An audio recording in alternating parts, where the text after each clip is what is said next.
Title: He brought his childhood teacher flowers because she believed in him. First asterisk channel. Everyday Gray Stories. Opening hook for voiceover and immediate connection. Asterisk you never forget the person who saw something in you when no one else did. Asterisk for Daniel, that person was a tired, soft-spoken school teacher who once slipped him a peanut butter sandwich and whispered, "I know you're trying." Asterisk years passed. Life twisted. Dreams cracked and rebuilt. Asterisk and on a quiet spring morning, a grown man with trembling hands walked into a nursing home. Asterisk with a bouquet of lilac and a heart full of gratitude for the woman who once saved him without even knowing it. This is their story. Before we begin, don't forget to like this video and subscribe to Everyday Grace Stories, where small acts of kindness create ripples that never end. Asterisk, let's dive in. Daniel had always been one of the kids the world overlooked.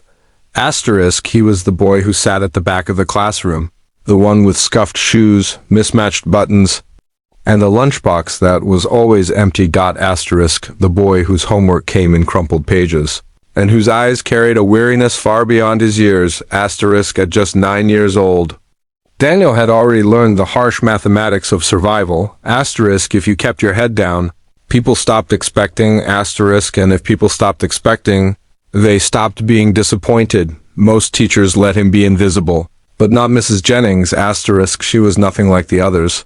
She never raised her voice, never wrote him off, and never not once called him lazy, though that's what everyone else seemed to believe. Asterisk, instead, she did something radical. She noticed him. One rainy afternoon after Daniel failed yet another math test, she gently closed the workbook, looked into his defeated eyes, and said, Asterisk, Daniel, I don't think you're failing. I think we're failing you. Asterisk, he didn't cry. Not right then, but he remembered that moment like a photograph burned into memory. The soft click of the classroom door. Asterisk, the way her words wrapped around his bruised spirit like a warm coat. She believed in him when no one else did, and sometimes that's all it takes. Years moved fast after that. Asterisk, Mrs. Jennings was transferred the next year. Daniel never saw her again. Asterisk, but her kindness left a thread woven into his soul, one that tugged on him every time life tried to unravel him. Asterisk, there were still hard years ahead. His mother's addiction got worse. At 14, Daniel was placed in foster care. Asterisk, he ran away twice, got into fights, was nearly expelled, but something kept pulling him back to the edge, to not fall. It was her voice. Her eyes, that belief. Asterisk, Daniel, I know you're trying. And so he tried, not for trophies, not for applause. Asterisk, but for the child version of himself, the boy Mrs. Jennings had spoken to with love. At 19, he got his GED. Asterisk, at 21, a construction job. By 24, he was running his own crew, sweat-soaked days, honest pay, clean living, and on the morning he signed the lease to his very first home. Daniel stood in the empty living room, hands shaking, and whispered, Asterisk, I wish she could see this. That whisper became a prayer, and that prayer became a search. Asterisk, he spent weeks calling old schools, checking directories, even visiting the school district office. Most people didn't remember her, but one kind-hearted secretary, now retired, gave him a lead. Asterisk, Evelyn Jennings.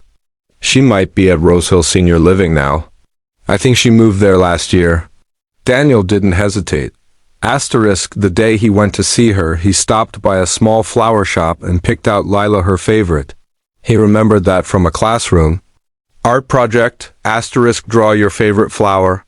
She had smiled and said, Lila, they're gentle, but they grow in the mud, just like strong people. Asterisk, with the bouquet in one hand and his heart in the other, Daniel stepped into the quiet halls of the senior home. Asterisk, he didn't expect her to remember him, he just wanted to say thank you. But when he reached room 217, a nurse greeted him gently. Asterisk, are you here for Evelyn? He nodded. She doesn't speak much anymore, but she listens. Daniel walked in slowly. She looked older, frailer, silver hair and soft, tired eyes, but she was still Mrs. Jennings. He knelt beside her bed, placed the lila on her table, and said, Asterisk, hi, I'm Daniel Parker. From room 14B, third row, second seat by the window. You used to say I had a good heart. I didn't believe you then, but you were right. You were the only one who ever was. For a moment there was silence. Then, slowly, Mrs. Jennings turned her head. Her lips barely moved, but Daniel heard it, a whisper no louder than breath. Asterisk, I knew you'd make it. He stayed for hours. They didn't talk much. They didn't need to. Asterisk, he showed her pictures. Told her about the company. His wife. His little girl named Eve after Evelyn. Asterisk, before leaving. He placed the flowers by her window, kissed her hand, and said, Asterisk, you saved a little boy once, just by being kind. You didn't need to. But you did. I came here because I needed you to know. I became the man you saw, because you saw him first.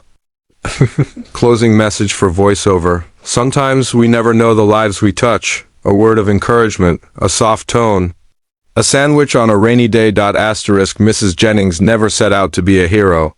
She simply showed up with kindness and left a mark on a child's heart that time couldn't erase. Daniel's story reminds us all, if you believe in someone, tell them, asterisk, and if someone once believed in you, maybe today's the day you bring them flowers, asterisk, because grace comes full circle. If this story moved you, like the video and subscribe to Everyday Grace Stories for more real, heart-touching tales that show kindness is never wasted. Thank you for watching. Would you like the thumbnail, image prompt, description, hashtags, and video tags next?